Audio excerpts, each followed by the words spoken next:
I am so excited. Today I am making Grinch crinkle cookies.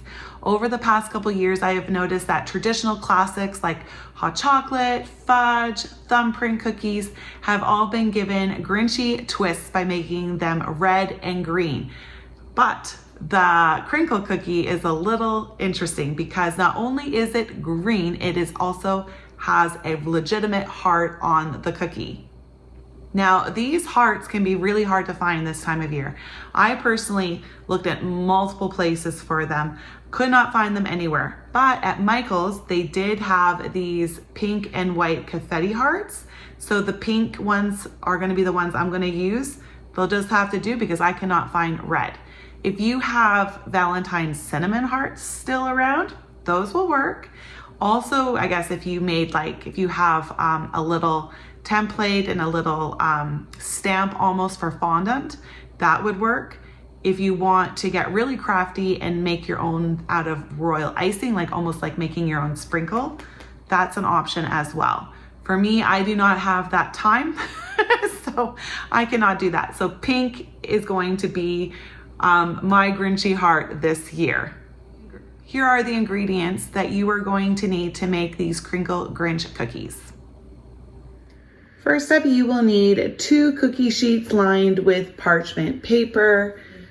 You will need a hand mixer or a stand mixer, 1 cup of softened salted butter.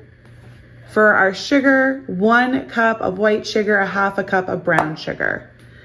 4 teaspoons of vanilla, 4 large eggs, 3.5 cups of flour, 2 teaspoons of baking powder, some green food coloring. I am going with leaf green because I thought that is pretty close to Grinch. Then you will also need to have some icing sugar to roll the cookies into. I have here approximately 1 cup of icing sugar. Then last but not least, a heart of some kind, a sprinkle, a candy, confetti, royal icing, or I guess you could also do buttercream heart if you wanted to pipe them on individually as well, but some form of heart. So the first thing we are going to do is cream our butter for 3 minutes.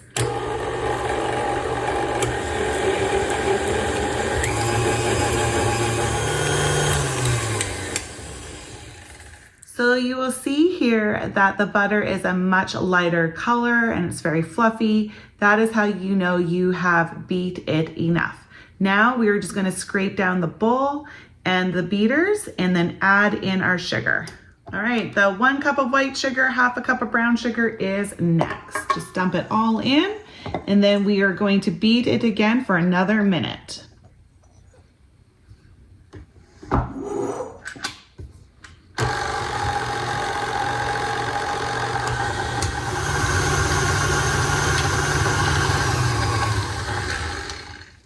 Okay, going to give the bowl another scrape and then we'll add in the vanilla and the eggs. Always very important to scrape your bowl in between adding ingredients because here I'll show you. I think if you have a hand mixer, it's not as bad, but with these stand mixers, there's always a lot of clumps of butter on the bottom.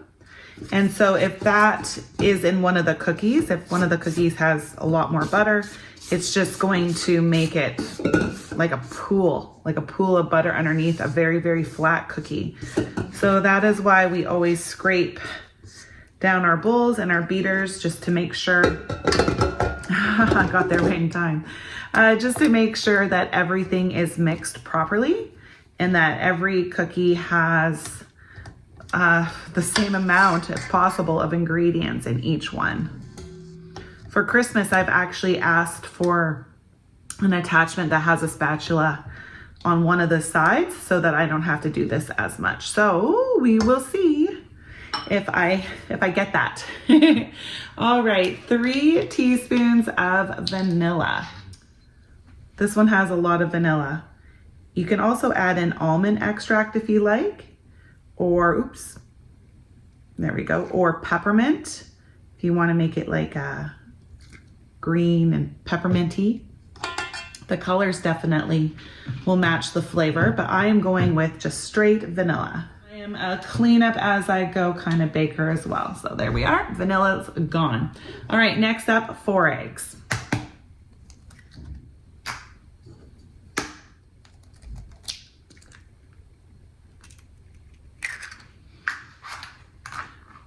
All right, and we are going to beat this up till it's well incorporated. It's gonna start off slimy, but it'll get better. So you can see it's very runny, but it's not slimy anymore. Just give your bowl a quick scrape. All right, now it is time for our baking powder and our flour. We are gonna add a little bit at a time, and make sure that you put your mixer on low. There we are.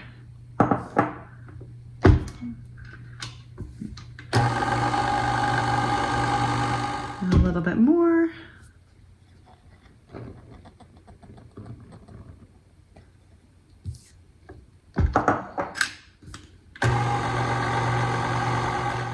All right. Third time and last. All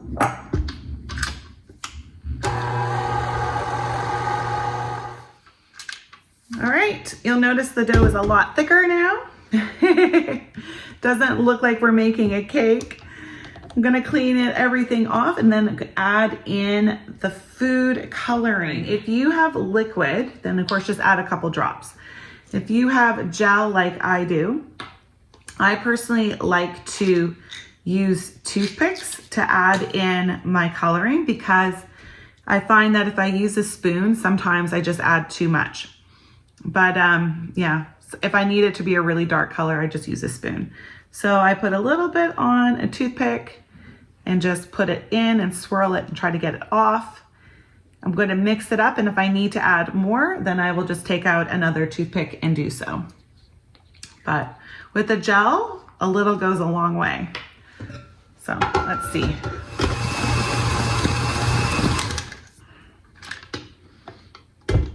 Okay, I can already tell I'm gonna need quite a bit more. So maybe I'll get a spoon because I do want these to be a nice green. All right, I found a spoon that has an end that is small enough to dip in, so I'm going to add quite a bit this time and see if that will make it more, because I definitely don't want it to look like just like a dirty cookie. I want it green. All right, second time, and let's see, what can we do? All right, that's looking a lot better already. So in case you don't already know this, with gel food coloring too, at least when I use royal icing, the color does intensify with time. It's like kind of strange that way. I'm not sure, I haven't used food coloring a lot with baking my food. So I can't say for sure if the green is gonna get greener. If this was a royal icing though, it would. Okay, I am going to use one more round of green just because I want them even greener than this. So I did not even need to start with a toothpick. Sometimes it's hard to know. Some colors, it does not take very much. Others take quite a bit. So I guess the tip here is you can always add more. You can't take it away. So be on the safe side. Yeah, I think that is good. That is green enough for me. As you can see, this dough is very sticky. So we need it to go into the fridge for a little while, a minimum of 2 hours, if not overnight. Now for me, I do not have that length of time. So I'm actually going to pop it into the freezer and just get the process done a lot faster. So I transferred my dough into a plastic bowl because I'm gonna put it in the freezer. And as you can see, as I was removing it, there are some white parts that were on the bottom, some green parts, so the food coloring didn't mix in well because this dough is so sticky and tacky, but that's okay. I'm gonna put in the freezer, and when we make these into balls later, it will incorporate both the dye and the white parts. So it will be okay. So off into the freezer, this is gonna go for about 20 minutes. And as our dough is chilling, I am going to set the temperature for baking, get my oven preheated at 350. Here's a tip for you. Because the crinkle cookie is a very sticky cookie dough, even after it's chilled, it can be hard to work with. So if you put some icing sugar on your hands before you grab the dough and roll it, it just makes it a lot easier. And it's okay to do that because we're gonna dip it in icing sugar anyways. Okay, so for the size of my crinkle cookies, I prefer them on the larger side. So it is a good golf ball. I'm gonna give it a nice dunk. And just like my snowball cookies, I'll probably do this twice. Once to start off. So for those who are not completely familiar with making crinkle cookies and with the texture of the dough, so as we've been mentioning, or as I've been mentioning, it's a very sticky dough. So if even after chilling it, it is too tacky to work with, then I recommend just adding like about a tablespoon of flour. That little bit of flour may be all it takes to thicken up the dough and make it a little bit more manageable. I know the first time I made these cookies, I guess it was chocolate ones though, not Grinch ones, but the first time I made them, I was like very concerned that I did something wrong because most cookie doughs are not this texture.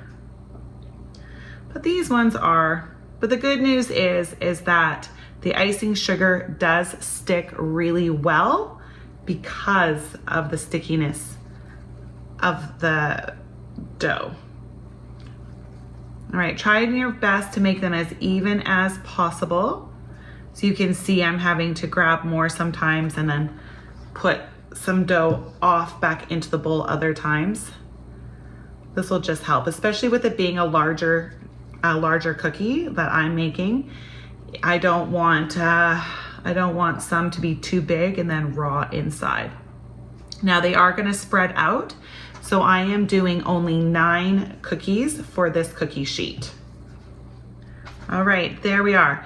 So I do like to do a double dip for my cookies. I like the icing sugar and the cookie to really have a lovely contrast once it's baked. And so I personally find doing 2 dips does the trick better. All right, that's done. I am going to wash my hands and then pop these into the oven for around 13 minutes. While those are baking, I'm gonna work on the second set. And if there is dough left over after this one, I will put it back into the freezer so that the dough doesn't get too warm.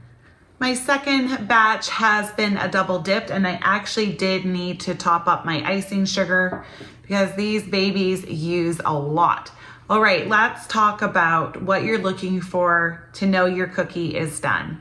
These cookies will crinkle on top and they will flatten out quite a bit. So when you see the cracks and slightly golden brown on the bottom, not too brown, slightly brown, they are done to come out, and they need to rest on the cookie sheet for a couple minutes before you transfer them over to a cooling rack.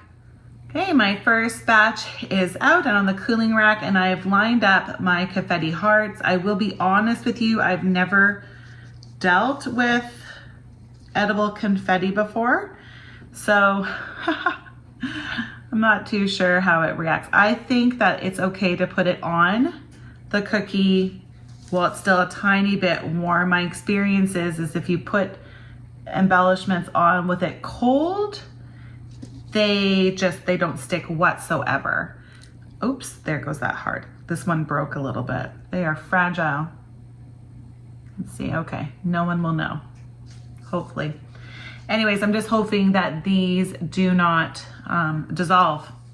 But yes, I am just putting these on the side where there's some green in random spots to signify the Grinch's heart. So cute.